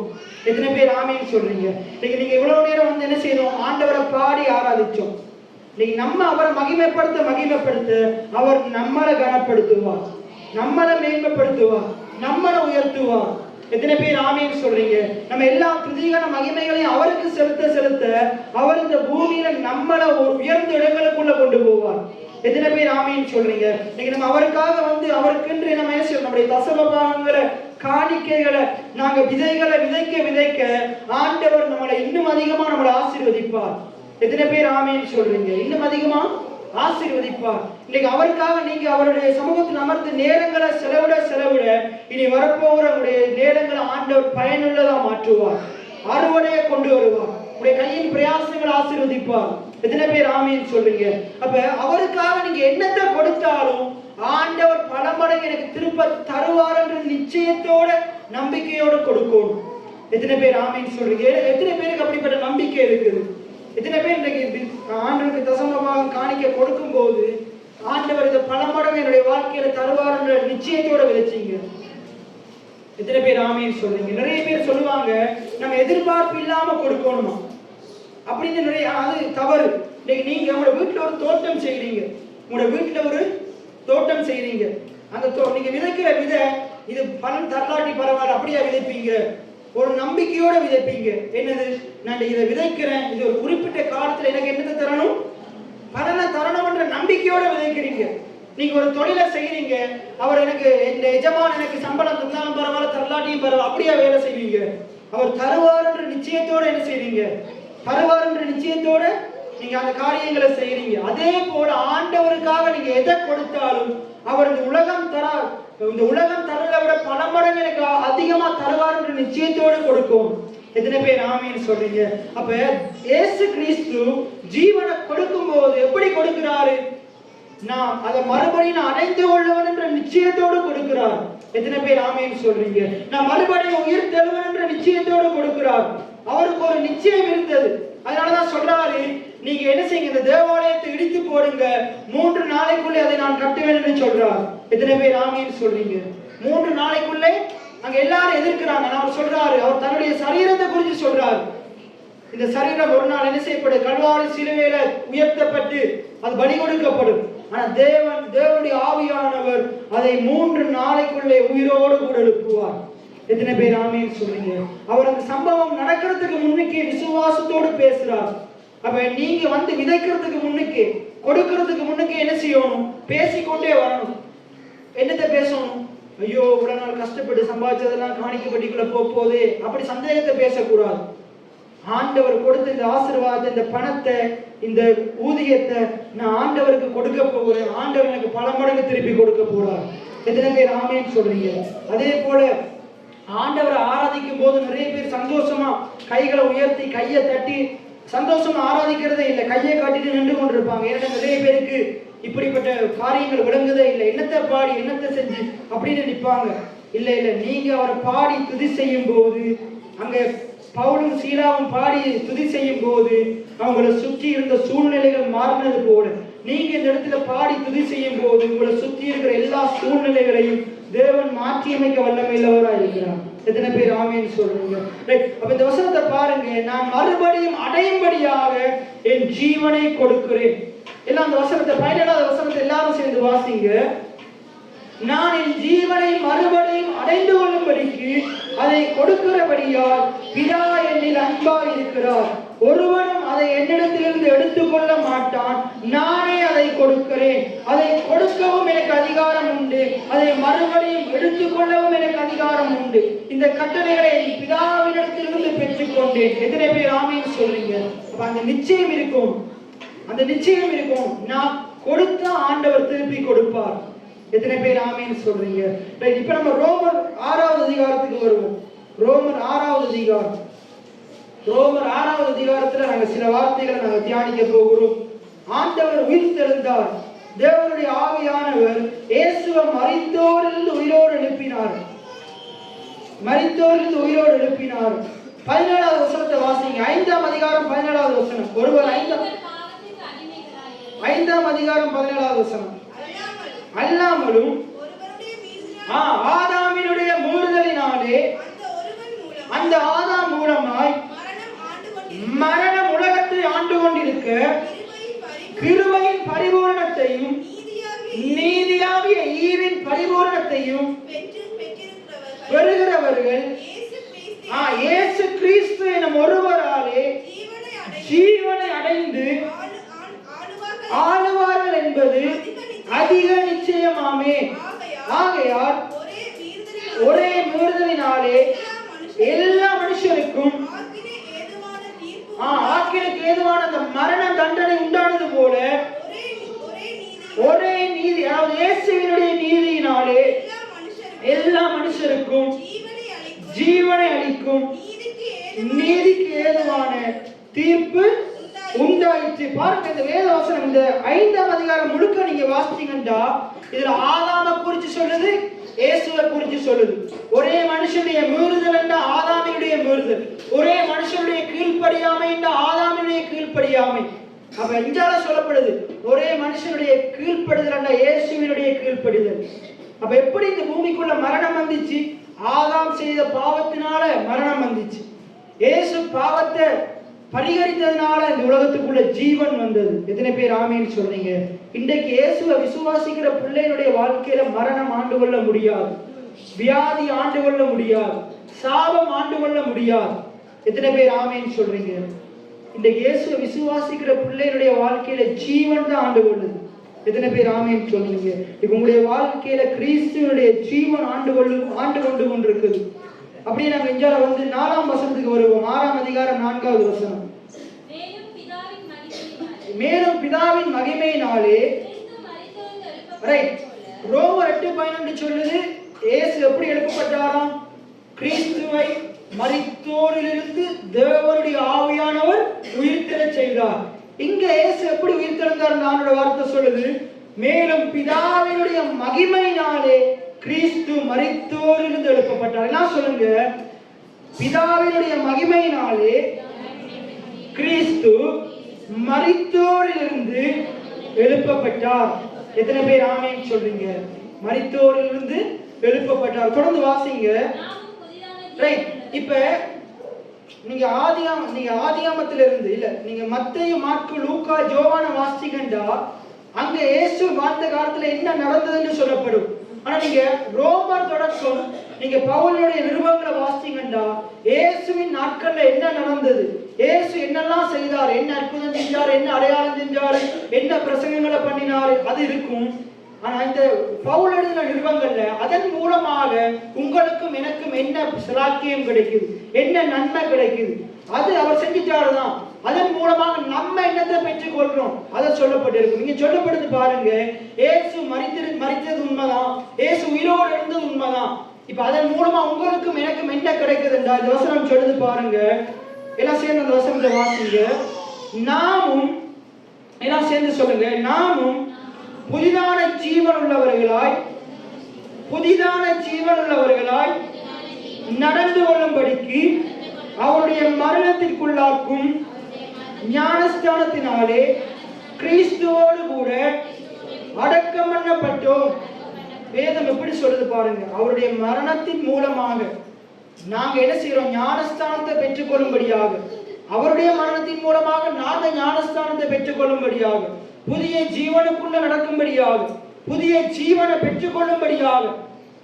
இயேசு ஏன் மரித்தாராம், இயேசு ஏன் உயிர் தெழுந்தாராம், அவருடைய மரணத்துக்குள்ளாக நம்ம என்ன செய்யப்படும்படியாக, அடக்கம் பண்ணும்படியாக, அவருடைய உயிர் தெழுதலின் ஊடாக புதிய ஜீவனை பெறும்படியாக. எத்தனை பேர் ஆமென் சொல்றீங்க? அப்ப இயேசு மரிக்கும் போது நாங்களும் சிலுவையில மரித்தோம். எத்தனை பேர் ஆமென் சொல்றீங்க? இயேசு அடக்கம் பண்ணப்படும் போது நாங்களும் அடக்கம் பண்ணப்பட்டோமா? நம்முடைய பழைய மனுஷன் அங்க அடக்கம் பண்ணப்பட்டான். இயேசு உயிர்த்தெழுக்கும் போது புதிய மனுஷன் உயிர்த்தெழுந்தான். எத்தனை பேர் ஆமென் சொல்றீங்க? நம்ம இழந்து போன அந்த ஜீவனை மறுபடியும் அவர் நமக்கு தந்தார். எத்தனை பேர் ஆமென் சொல்றீங்க?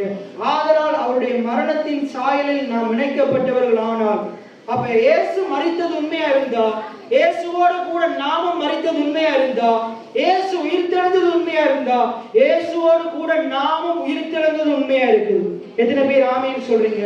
அப்ப கல்வாரி சிலுவையில இன்னைக்கு நாங்க என்ன செய்யறோம், இயேசுவினுடைய உயிர்த்தெழுதலை நினைவு கூறுறோம். இன்னைக்கு நம்ம இன்னொரு காரியத்தை நினைவு கூற வேண்டியதா இருக்குது. நம்ம முதலாக இயேசுவை விசுவாசித்து நம்முடைய பாவங்களை அறிக்கை செய்து புதிய மனுஷனாக மாறின அந்த நாளை நினைவு கூறுற நாளா இருக்குது. எத்தனை பேர் ஆமென் சொல்றீங்க? இன்னைக்கு நீங்களும் நானும் வெறுமனே இயேசுவினுடைய உயிர்த்தெழுதலை மட்டும் நிறைவு கூறக்கூடாது. இயேசுவை நீங்க எப்ப சொந்த ரட்சகரா ஏற்றுக்கொண்டீங்களோ அன்றைக்கு நீங்க உடைய பழைய மனுஷனை நீங்க என்ன செய்தீங்க, நீங்க பழைய மனுஷனுக்கு மரித்து புதிய ஜீவனுடையவர்களா மாறினீங்க. எத்தனை பேர் ஆமென் சொல்றீங்க? ஒவ்வொருத்தரும் நீங்க நினைச்சு கொள்ளுங்க, எப்ப நீங்க இயேசுவை சொந்த ரட்சகரா முதலில் ஏற்றுக்கொண்டீங்க அந்த நாள் நினைவில் கொள்ளுங்க. அன்றைக்கு மட்டும் இந்த முடிவை நீங்க எடுத்திருக்கலாட்டி இன்னைக்கு எங்கேயோ நீங்க என்ன செஞ்சிருப்பீங்க, எங்கேயோ நம்ம இருந்து கட்டி போய் கொண்டிருந்திருப்போம். ஆனா இன்னைக்கு இயேசு கிறிஸ்துவை ஏற்றுக்கொண்டதுனால, அவருடைய பாடுகள் மரணம் உயிர்த்தெழுதல விசுவாசித்ததுனால ஆண்டவர் நம்மளை இவ்வளவா உயர்த்தி வச்சிருக்கிறார். எத்தனை பேர் உண்மை, எத்தனை பேர் ஆமேன்னு சொல்றீங்க? நிறைய பேருடைய ஆமேன் பரிதாபமா இருக்குது. அப்ப இந்த வார்த்தை எழுத்து சொல்லுது பாருங்க, இயேசுவினுடைய மரணத்திலே இணைக்கப்பட்டிருப்போமா இருந்தா அவருடைய ஜீவனின் சாயலிலும் அவருடைய உயிர்த்தெழுதலின் சாயலிலும் இணைக்கப்பட்டிருப்போம். எல்லாம் சொல்லுங்க, நான் இயேசுவினுடைய உயிர்த்தெழுதலின் சாயலில் இணைக்கப்பட்டிருக்கிறேன். நான் இயேசுவினுடைய உயிர்த்தெழுதலின் சாயலில் இணைக்கப்பட்டிருக்கிறேன். எத்தனை பேர் ஆமீன் சொல்றீங்க? ரைட். அப்ப அடுத்து வாசிங்க. இப்ப இயேசுவினுடைய உயிர்த்தெழுதலின் சாயலில் இணைக்கப்பட்ட நம்ம என்ன செய்யக்கூடாதான்? பாவத்துக்கு ஊழியம் செய்யக்கூடாது, பாவத்துக்கு அடிமையா இருக்கக்கூடாது, பாவம் சொல்றதை கேட்க கூடாது. அப்ப எப்படி இருக்கணுமா? பாவத்துக்கு ஊழியம் செய்யாமல் பாவ சரீரம் ஒழிந்து போகும் பொருட்டாக நம்முடைய பழைய அந்த பாவ மனுஷன், அந்த பாவியாகிய மனுஷன் என்ன செஞ்சிட்டான்? சிலுவையில அறையப்பட்டுட்டான். நம்ம துதிவலையில பார்த்தோம், நம்ம நீதிமான்களா இருக்கப்பட்டிருக்கிறோம். நம்ம நீதிமான எத்தனை பேர் ஆமீன் சொல்றீங்க? இயேசு ஏன் உயிர்த்தெழுந்தார் தெரியுமா? நம்மளை நீதிமான மாற்றும்படியாக உயிர்த்தெழுந்தார். அவர் நீதிமான மாற்றத்துக்கு முன்னுக்கு நம்ம எப்படி இருந்தோம்? நம்ம எல்லோரும் பாவம் செய்து தேவ மகிமை அற்றவர்களாகும். நாங்கள் தேவனுக்கு சத்துருக்களா இருந்தோம். நாங்கள் தேவனுடைய காணியாட்சிக்கு புறம்பானவர்களா இருந்தோம். ஆனா இயேசு கல்வாரி சிலுவையில் நமக்காக பாடுபட்டு மரித்து உயிர்த்தெழுந்ததுனால பாவியாகிய நாங்கள் ஒவ்வொருவரும் நீதிமான்களா மாற்றப்பட்டோம். எத்தனை பேர் ஆமீன் சொல்றீங்க? கல்வாரி சிலுவையில இந்த வசனம் சொல்லுது பாருங்க. அவர் என்ன செய்தாராம்? மரணத்தின் சாயல்ல நம்ம இணைக்கப்பட்டோமா. இயேசு நம்முடைய மரணத்தை ஏற்றுக்கொள்ளும் போது இயேசு பைபிள் சொல்லுது, நாங்கள் பாவத்துக்கு மரித்தோம். நாங்கள் பாவத்துக்கு மரித்தோம். நான் இயேசுவோடு கூட என்னுடைய பாவத்துக்காக மரித்து போனேன். இப்ப இயேசு உயிர்த்தெழும் போது அவருடைய நீதியின்படி நாம் உயிர்த்தெழுக்கப்பட்டோம். எத்தனை பேர் ஆமீன் சொல்றீங்க? இயேசுவினுடைய நீதியினால் உயிர்த்தெழுந்தோம். எத்தனை பேர் ஆமீன் சொல்றீங்க? இயேசுவினுடைய நீதி, இயேசுவினுடைய ஜீவன் நம்மை உயிர்த்தெழச் செய்தது. எத்தனை பேர் ஆமீன் சொல்றீங்க? அப்ப நாம எப்படி இருந்தோம்? இயேசு கல்வாரி சிலுவையில மரிக்கிறத விசுவாசிக்கிறதுக்கு முன்னுக்கு எப்படி இருந்தோம்? பாவிகளா இருந்தோம். நம்ம பாவம் செய்ததுனால பாவிகள் அல்ல. என்ன சொல்லுங்க? நாம் பாவம் செய்கிறதுனால பாவி அல்ல. பாவியா இருக்கிறதுனாலதான் பாவம் செய்கிறோம். பாவியா இருக்கிறதுனாலதான் பாவம் செய்கிறோம். இன்றைக்கு நிறைய பேர் நீதிமான் என்ற சத்தியம் விளங்காம பாவின்னு சொல்லிக்கொண்டு பாவம் செஞ்சு கொண்டு இருக்கிறாங்க. எப்போ ஒரு பாவியாகிய மனுஷனுக்கு நான் இயேசுவின் ரத்தத்தினால கழுவப்பட்டவனா இருக்கிறேன், சுத்திகரிக்கப்பட்டவனா இருக்கிறேன், நான் நீதிமானா இருக்கிறேன், இயேசு என்னை ரத்தத்தின் மூலமா கழுவி சுத்திகரித்து நீதிமானா மாற்றி இருக்கிறார் என்ற அறிவு வருதோ, அவன் என்ன செய்வான்? பாவத்தை விட்டு விலகி ஓடுவான், பாவத்தை வெறுக்க ஆரம்பிப்பான், பரிசுத்தமா வாழ ஆரம்பிப்பான், நீதியின் கிரியைகளை நடப்பிக்க ஆரம்பிப்பான். எத்தனை பேர் ஆமீன் சொல்றீங்க? ஆனா பாவி என்ற உணர்வுடையவனுக்கு பாவம் செய்து கொண்டேதான் இருப்பான். அவனை விட்டு பாவம் போக போறது இல்லை, அவன் பாவத்தை விட்டு போக போறதும் இல்லை. இங்க சொல்லப்படுது பாருங்க, பாவ சரீரம் ஒளிந்து போகும் பொருட்டாக நம்முடைய பழைய மனுஷன் அவரோடு கூட சிலுவையில் அறையப்பட்டான் என்று அறிந்திருக்கிறோம். நீங்க பக்கத்துல இருக்கிறால பார்த்து கேளுங்க, உங்களோட பழைய மனுஷன் உங்களுடைய பழைய மனுஷன் இயேசுவோடு கூட சிலுவையில் அறையப்பட்டான் என்று அறிஞ்சிருக்கிறீங்களா? நிறைய பேர் கேட்கவே இல்லை. உங்களுடைய பழைய மனுஷன் இயேசுவோடு கூட சிலுவையில் அறையப்பட்டான் என்று அறிந்திருக்கிறீர்களா? அறிஞ்சிருக்கிறாங்களாமா? இப்ப என்ன செய்யணும்? நம்முடைய பழைய மனுஷன் இயேசுவோடு கூட சிலுவையில் அறையப்பட்டான் என்ன செய்யணும்? அறிஞ்சு கொள்ளணும். எங்க பின்னாஸ் எனக்கு ஒரு பலாயம் விளங்குதே இல்லை அப்படின்ற என்ன செய்யணும்? சத்தியத்தையும் அறிவீர்கள், சத்தியம் உங்களை, நீங்க அந்த சத்தியத்தை அறியும் வரைக்கும் நீங்க பாவத்தை மேற்கொள்ள போறதே இல்லை. இப்ப நம்ம ஒவ்வொருவரும் என்ன செய்யணும்? இயேசுவோடு கூட என்னுடைய பழைய பாவ மனுஷன் சிலுவையில் அறையப்பட்டான்ன்றத நானும் நீங்களும் அறிஞ்சு கொள்ள வேண்டும். எத்தனை பேர் ஆமீன் சொல்றீங்க? இன்னும் தெளிவாக அறிஞ்சு கொள்ள அவரை அறிய நாங்க விடுதலையை பெற்றுக் கொள்ளுவோம், மீட்பை பெற்றுக் கொள்ளுவோம். எத்தனை பேர் ஆமீன் சொல்றீங்க? பாருங்க, அதை தெளிவா சொல்லப்படுது பாருங்க. அவரோடு கூட சிலுவையில் அறையப்பட்டான் என்று அறிந்திருக்கிறோம். அதுக்கு அடுத்த வசனத்தை பாருங்க. மரித்தவன் பாவத்துக்கு நீங்கி விடுதலையாக்கப்பட்டிருக்கிறானே. இயேசுவோடு கூட மரித்தவன், இயேசுவோடு கூட பாவத்துக்கு மரித்தவன் பாவத்திலிருந்து விடுதலையாக்கப்பட்டிருக்கிறானே. நீங்க எத்தனை பேர் இயேசுவோடு கூட பாவத்துக்கு மரித்திருக்கிறீங்க? எத்தனை பேர் மரித்திருக்கிறீங்க? என்ன சொல்லுங்க? நான் இயேசுவோடு கூட பாவத்துக்கு மரித்தேன், விடுதலையாக்கப்பட்டிருக்கிறேன், நீதிக்கென்று படைத்திருக்கிறேன். அப்ப பாவத்துக்கு மரித்திட்டோம், பாவி என்ற நிலைக்கு மரித்திட்டோம். இப்ப நம்ம யாரா இருக்கிறோம்? நீதிமான்களா இருக்கிறோம். எத்தனை பேர் ஆமீன் சொல்றீங்க? பாவம் என்ற நிலைக்கு மரித்து போனோம், பாவி என்ற நிலைக்கு மரித்து போனோம். முதலாவது பாவி என்ற நிலைக்கு மரிக்கலாட்டி பாவம் செய்து கொண்டுதான் இருப்போம். பாவி என்ற நிலைக்கு மரித்த அந்த ரகசியம் உங்களுக்கு விளங்குமா இருந்தா நம்ம ஒவ்வொருவரும் பாவத்தை மேற்கொள்ள முடியும். எத்தனை பேர் ஆமீன் சொல்றீங்க? அப்ப நாம் அவரோடு கூட பாவத்துக்கு மரித்து நீதிக்கென்று பிழைத்திருக்கிறோம். என்னோட கூட சொல்லுங்க, நான் அவரோடு கூட பாவத்துக்கு மரித்து நீதிக்கென்று, நீதி செய்வதற்கென்று அவரோடு கூட உயிர்த்தெழுந்திருக்கிறேன். எத்தனை பேர் ஆமீன் சொல்றீங்க? ரைட். அடுத்த வசனத்தை பாருங்க. மரித்தவன் பாவத்துக்கு நீங்கி, எல்லாம் சொல்லுங்க, மரித்தவன் பாவத்துக்கு நீங்கி விடுதலையாக்கப்பட்டிருக்கிறானே. இயேசுவோடு மரித்த நான் பாவத்துக்கு நீங்கி விடுதலையாக்கப்பட்டிருக்கிறேனே, விடுதலையாக்கப்பட்டிருக்கிறேனே, மீட்கப்பட்டிருக்கிறேனே.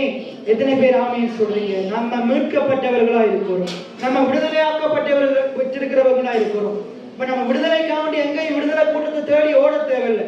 இன்னைக்கு நிறைய விசுவாசிகள் தான் விடுதலை கூட்டத்துக்கு போறாங்க. வசனத்தை சத்தியத்தை பத்தின அறிவில்லாதனால அங்க விடுதலை கூட்டம், இங்க விடுதலை கூட்டம், அந்த பாஸ்டர் அங்க வந்து அங்க இருந்து வந்து விடுதலை கூட்டம் வைக்கிறாரு. எந்த விடுதலை கூட்டத்துக்கு நீங்க போக தேவையில்லை. இயேசு உங்களை ஏற்கனவே விடுதலையாக்கி இருக்கிறார். எத்தனை பேர் ஆமீன் சொல்றீங்க? அப்ப சரியாக இந்த உணர்வு விருப்பமா இருந்தா நம்ம அப்படிப்பட்ட தவறான கூட்டங்களுக்கு நாங்க போக போறதே இல்லை. இந்த அறிவு இல்லாதவன் எங்க கூட்டம் வச்சாலும் விடுதலை கூட்டம் போய்கொண்டே இருப்பான், கடைசி வரைக்கும் விடுதலையாகவே மாட்டான். சரி, தொடர்ந்து அடுத்த வசனத்தை பார்ப்போம். ஆகையால் திருப்பி சொல்றாரு பாருங்க, கிறிஸ்துவோடு கூட நாம் மரித்தோமானால் அவரோடு கூட பிழைத்தும் இருப்போம் என்று எத்தனை பேர் நம்புறீங்க? நம்புறவங்க இப்படி ஆமேன்னு சொல்ல மாட்டாங்க. எத்தனை பேர் ஆமேன்னு சொல்றீங்க? கிறிஸ்துவோடு கூட மரித்தும் இருப்போமானால் அவரோடு கூட உயிர் தெழுந்தும் இருப்போம். அதுல சொல்லப்படுது பாருங்க, என்னோட சேர்ந்து சொல்லுங்க. ஆகையால் கிறிஸ்துவுடனே கூட நாம் மரித்தோமானால், நான் மரித்தேனானால் அவரோட கூட பிழைத்தும் இருப்போம், அவரோட கூட பிழைத்தும் இருக்கிறேன். எத்தனை பேர் ஆமேன்னு சொல்றீங்க? நான் கிறிஸ்துவோடு கூட மரித்தேன், நான் கிறிஸ்துவோடு கூட பிழைத்தும் இருக்கிறேன். எத்தனை பேர் ஆமேன்னு சொல்றீங்க? நான் பிழைத்தும் இருக்கிறேன். விசுவாசத்தினால் நீதிமான் சாவான்னு சொல்லல, மரிப்பான்னு சொல்லல, கஷ்டப்படுவான்னு சொல்லல. விசுவாசத்தினாலே நீதிமான் பிழைப்பான், உயிரடைவான், உயிர் பெறுவான். எத்தனை பேர் ஆமீன் சொல்றீங்க? ஒரு நீதிமானுடைய வாழ்க்கையில அவனும் மரித்து போன நிலைமையில் இருக்க முடியாது, அவனுக்கு இருக்கிற காரியங்களும் மரித்து போன நிலைமையில் இருக்க முடியாது. இன்னைக்கு நிறைய நீதிமான்கள் தாங்கள் நீதிமான்கள் என்ற அறிவில்லாததுனால, அவர்கள் மரித்து போன நிலைமையில் இருக்கிறதால அவர்களுக்கு இருக்கிற காரியங்களும் அவர்களுக்கு இருக்க வேண்டிய காரியங்களும் உயிரடையாம மரித்து போன நிலைமையில் இருக்குது. இன்னைக்கு நீதிமான்களாகிய அவர்கள் தாங்கள் நீதிமான்கள் என்ற சத்தியத்தை விளங்கிக் கொள்ளும் போது அவர்கள் நீதிக்கென்று பிழைத்திருப்பார்கள். அவர்களுக்கு உரிய மரித்து போன காரியங்களும் அது உயிரடையும். எத்தனை பேர் ஆமேன்னு சொல்றீங்க? இந்த இடத்துல இருக்கிற நீங்க உங்களுடைய வாழ்க்கையில நிறைய காரியங்கள் மரித்து போன நிலைமையில் இருக்குது. அதுக்கு ஒரு மிக முக்கியமான பிரதானமான காரணம் என்னென்றா, உங்களுக்கு நீங்க நீதிமான்கள் என்ற அறிவு இல்லை. இயேசு உங்களுக்காக கல்வாரி சிலுவையில பாடுபட்டு மரித்து உயிர் திறந்து அவர் இரத்தம் சிந்தினது உங்களை நீதிமான்களா மாற்றுறதுக்காக என்ற அறிவில்லாததுனால நிறைய பிள்ளைகள் மரித்து போன நிலைமையில் இருக்கிறதுனால நீங்க உங்களுடைய வாழ்க்கையில கஷ்டம், தரித்திரம், வியாதி, வறுமைகள் நிறைந்து காணப்படுறது. நீங்க இப்படிப்பட்ட ஆக்களுக்கு சொல்றேன், நீங்க நீதிமான்கள் ஆக்கப்பட்டிருக்கிறீர்கள் என்ற சத்தியத்தை நீங்க விளங்கிக் கொள்வீங்களா இருந்தா உங்களுடைய வாழ்க்கையில இருக்கிற மரித்து போன எல்லா காரியங்களையும் என் ஆண்டவர் உயிரடைய செய்ய வல்லமையுள்ளவராய் இருக்கிறார். எத்தனை பேர் ஆமேன்னு சொல்றீங்க? உங்க ஆவிய அனுப்புங்க, என்ன உயிரடைய செய்யுங்க. எல்லாம் சேர்ந்து உங்க ஆவிய அனுப்புங்க, என்ன உயிரடைய செய்யுங்க. உலர்ந்த எலும்புகள் இந்த நாளில் உயிரடைய வேண்டுமே. உலர்ந்த எலும்புகள், உலர்ந்த எலும்புகள் இந்த நாளில் உயிரடைய வேண்டுமே. உங்க ஆவிய அனுப்புங்க, என்ன உயிரடைய செய்யுங்க. விசுவாசத்தை உங்க ஆவிய அனுப்புங்க, என்ன உயிரடைய செய்யுங்க. உலர்ந்த எலும்புகள் இந்த நாளில் உயிரடைய வேண்டுமே. உலர்ந்த எலும்புகள் இந்த நாளில் உயிரடைய வேண்டுமே. உயிரடைய வேண்டுமே, உயிரடைய வேண்டுமே, உயிரடைய வேண்டுமே, உயிரடைய வேண்டுமே. உங்க உயிர் தெழுந்த வல்லமை வேண்டுமே.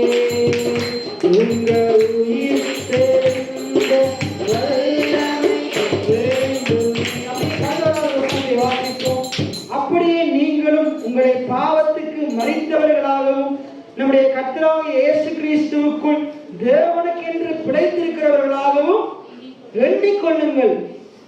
முதலாவது மாறின பிறகு எண்ணுங்கன்னு சொல்லல. முதலாவது நீங்க எண்ணிக்கொள்ளுங்க, பிறகு மாற்றம் தானா வரும். எத்தனை பேர் ஆமென் சொல்றீங்க? நீங்க நீதிமான்கள் என்று எண்ணிக்கொள்ளுங்க, ஆண்டவர் நீதிமான அவரை முற்று முழுவதுமா மாற்றுவார். எத்தனை பேர் ஆமென் சொல்றீங்க?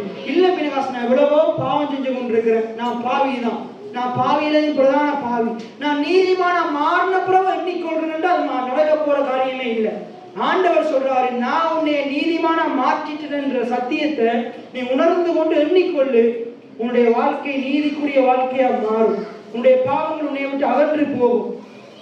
அப்படித்தான் வேதம் சொல்லுது பாருங்க. சரி, அடுத்த வசனம் சொல்லுது பாருங்க. ஆகையால் நீங்கள் சரீர இச்சைகளின்படி பாவத்துக்கு கீழ்ப்படியத்தக்கதாக சாவுக்கு ஏதுவான உங்கள் சரீரத்திலே பாவம் ஆளாதிருப்பதாக நீங்கள் உங்கள் அவயவங்களை அநீதியின் ஆயுதங்களாக பாவத்திற்கு ஒப்புக் கொடாமல் உங்களை மரித்தோர்ந்து பிழைத்திருக்கிறவர்களாக தேவனுக்கு ஒப்புக் கொடுத்து உங்கள் அவயவங்களை நீதிக்குரிய ஆயுதங்களாக தேவனுக்கு ஒப்புக் கொடுங்கள். அப்ப இந்த வார்த்தை சொல்லுது பாருங்க. நம்ம என்ன செய்யணுமா? நம்மளை மரித்தோரிலிருந்து பிழைத்திருக்கிற தேவனுக்கு ஒப்புக் கொடுக்கணும். எத்தனை பேர் ஆமீன் சொல்றீங்க? மரித்தோரிலிருந்து எழுந்திருக்கிற தேவனுக்கு ஒப்பு கொடுக்கணும். அன்றைக்கு நான் உங்களுக்கு சொல்லுகிற காரியம் என்னென்றா, இன்றைக்கு உங்களுக்குள்ள இருக்கிற ஆவியானவர் எப்படிப்பட்டவர் என்றா, அவர் கிறிஸ்துவை மரித்தோரிலிருந்து எழுப்பினவராக இருக்கிறார். இன்னைக்கு அவர் உங்களுக்குள்ள இருக்கிறபடினால அவர் உங்களுடைய குறைவுகளை நிறைவாக்க வல்லமை உள்ளவராக இருக்கிறார். உங்களுடைய வியாதிகள்ல இருந்து உங்களுக்கு விடுதலை கொடுக்க வல்லமை உள்ளவராக இருக்கிறார். உங்களுடைய பொருளாதார பண கஷ்டங்கள்ல இருந்து உங்களுக்கு விடுதலை கொடுக்க வல்லமை உள்ளவராக இருக்கிறார். எத்தனை பேர் ஆமீன் சொல்றீங்க? சத்துருக்கள் கையிலிருந்து உங்களுக்கு வெற்றியை தர வல்லமை உள்ளவரா இருக்கிறார். நீங்க வேலை செய்கிற இடங்கள்ல, நீங்க பயணம் செய்கிற இடங்கள்ல, நீங்க வெளியில போகும்போது வரும்போது உங்களை அவமானப்படுத்துகிற மனுஷர் முன்னிலையில உங்கள் தலைகளை நிமிரச் செய்ய வல்லமை உள்ளவரா இருக்கிறார். எத்தனை பேர் ஆமீன் சொல்றீங்க? எத்தனை பேர் விசுவாசிக்கிறீங்க? அப்ப இப்படிப்பட்ட காரியங்களை விசுவாசிப்பீங்களா இருந்தா, இயேசு தான் உயிர்த்தெழ முன்னமே அவர் என்ன செய்தாரு? நான் உயிர்த்தெழவன் என்று சொன்னார். நான் உயிர்த்தெழுவேன் சொன்னது போல நீங்களும் சில காரியங்கள் நடக்கிறதுக்கு முன்னுக்கே இதை நான் ஆண்டவர் என்னுடைய வாழ்க்கையில செய்வார் என்று அறிக்கை செய்யறவங்களா இருக்கும். எத்தனை பேர் ஆமீன் சொல்றீங்க? என்னுடைய எல்லா பிரசங்கத்துக்குள்ள இந்த காரியம் இருக்கும். நீ இருதயத்துல விசுவாசத்தை நாவினால் அறிக்கை செய்யலாட்டி வேதத்தில் இருக்கிற ஒன்றுமே என்னுடைய வாழ்க்கையில நடக்காது. ஆனா எந்த ஒரு பிள்ளை இந்த காரியங்களை விசுவாசித்து இருதயத்தில் விசுவாசித்து நாவினால் அறிக்கை செய்ய ஆரம்பிக்குதோ அந்த பிள்ளையுடைய வாழ்க்கையில விடுதலை உண்டாகும். எத்தனை பேர் ஆமீன் சொல்றீங்க? ஆண்டவர் சொல்றாரு, நீங்களும் நானும் துதிக்கலாட்டி ஆண்டவர் குழந்தைகள் பாலகர் வாயில துதிய உண்டு பண்ணுவார். எத்தனை பேர் ஆமீன் சொல்றீங்க? கல்லுகள் என்னை நோக்கி கூப்பிடும் என்று ஆண்டவர் சொல்றார். இந்த கல்லுகளினாலே ஆபிரகாமுக்கு பிள்ளைகளை உண்டு பண்ண நான் வல்லமையுள்ளவரா இருக்கிறேன் என்று சொல்றார். இன்னைக்கு நம்ம இப்படிப்பட்ட விசுவாச வார்த்தைகளை பேச ஆரம்பிக்கும். எத்தனை பேர் ஆமீன் சொல்றீங்க? அப்ப இன்னைக்கு இயேசுவை மரித்தோடு இருந்து எழுப்பினவருடைய ஆவியானவர் எனக்குள்ள இருக்கிறார். எத்தனை பேர் ஆமீன் சொல்றீங்க? உங்களுக்குள்ள இருக்கிறார். நீங்க நீதிமான்கள் ஆக்கப்பட்டிருக்கிறீங்க. இன்னைக்கு நீங்க பாவிகள் அல்ல, நீதிமான்கள் ஆக்கப்பட்டவர்களா இருக்கிறீங்க. எத்தனை பேர் ஆமீன் சொல்றீங்க? அப்படி நாம் அனைவரும் எழுந்திருந்து திருவிருந்துக்கு போவதற்கு முன்பதாக நாங்கள் கேட்ட வார்த்தைகளை சற்று நாங்கள் நம்முடைய மனதிற்கு கொண்டு வருவோம். இயேசு கல்வாரி சிலுவையில பாடுபட்டு மரித்து அடக்கம் பண்ணப்பட்டு உயிர்த்தெழுந்து அவர் இரத்தம் சிந்தினது நாங்கள் நீதிமான்கள் ஆக்கப்படுவதற்காக, நாங்கள் பிதாவோடு ஒப்புரவாக்கப்படுவதற்காகத்தான் இயேசு கல்வாரி சிலுவையில இரத்தம் சிந்தினார். இயேசு கல்வாரி சிலுவையில் எல்லாவற்றையும் செய்து முடித்தது அவர் நாங்கள் பிதாவோடு ஒப்புரவாக்கப்படுவதற்காக. நம்முடைய பாவங்களை அவர் மன்னித்திருக்கிறார். நம்முடைய அக்கிரமங்களை அவர் நினைப்பதில்லை என்று அவருடைய வார்த்தை சொல்லுகிறது. அக்கிரமத்திலும் பாவத்திலும் மரித்தவர்களாய் இருந்து நம்மை ஆண்டவர் உயிர்ப்பித்திருக்கிறார். அவருடைய கிருபையினாலே நாங்கள் ரட்சிக்கப்பட்டிருக்கிறோம். ஆண்டவர் உங்களுடைய வாழ்க்கையில் இருக்கிற சகல குறைவுகளில் இருந்து ஆண்டவர் உங்களை விடுதலையாக்க வல்லமையுள்ளவராய் இருக்கிறார். இன்னைக்கு நாங்கள் வெறுமனே இயேசுவினுடைய உயிர்த்தெழுதலை மாத்திரம் வல்லமை போல பாரம்பரியமாய் நாங்கள் பின்பற்றினது போல இயேசுவினுடைய உயிர்த்தெழுதலை மாத்திரம் நாங்கள் பின்பற்றி அதை நினைவு கூர்ந்து விட்டு போகக்கூடாது. இயேசு எப்பொழுது உயிர்த்தெழுந்தாரோ அன்று நானும் அவரோடு கூட உயிர்த்தெழுந்தேன் என்ற சத்தியத்தை நாம் உணர்ந்து கொள்ள வேண்டும். நான் அன்றைய நாளில் நானும் பாவத்துக்கு மரித்து நான் அவரோடு கூட நீதிக்கென்று பிழைத்திருக்கிறேன். பாவி என்ற நிலைக்கு மரித்து நீதிமான் என்ற நிலைக்கு உயிர்த்தெழுப்ப செய்திருக்கிறார் என்ற விசுவாசம் உடையவர்களாய் இருக்க வேண்டும். ஒருவராலே ஒருவர் மூலமாய் நான் நீதிமானாய் மாற்றப்பட்டேனே. சொல்லுவோம். ஒருவராலே ஒருவர் மூலமாய் நான் நீதிமானாய் மாற்றப்பட்டேனே.